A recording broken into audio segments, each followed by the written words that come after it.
Chairperson BISP senator Rubina Khalid का कहना है कि दुनिया भर में हुनरमंद अफराद की डिमांड है। हम बेनज़ीर हुनरमंद प्रोग्राम के तहत मुस्तहिक अफराद को स्किल ट्रेनिंग फ्राहम करेंगे ताकि वो अपने पाँव पर खड़े हो सकें। जनवरी 2025 से कफालत किस्त 10,500 रुपये से बढ़ाकर 13,500 रुपये कर दी गई है। चेयरपर्सन बीआईएसपी ने बीआईएसपी डिस्ट्रिक्ट ऑफिस खैबर, बाड़ा, डायनामिक रजिस्ट्री सेंटर जमरूद और लंडी कोतल का दौरा किया।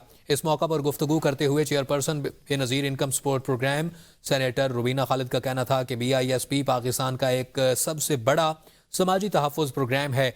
ये प्रोग्राम कमज़ोर और मुस्तहिक ख़ानदानों को माली इमदाद फराहम करने और उनकी ज़िंदगियों में बेहतरी लाने के लिए कोशां है। उनका मजीद कहना था कि हम रवां साल बेनज़ीर हुनरमंद प्रोग्राम के लिए वक्फ कर रहे हैं, जिसका मकसद मुस्तहिक अफराद को माली इमदाद के साथ साथ हुनरमंद बनाना भी है ताकि वो अपने पाँव पर खड़े हो सकें।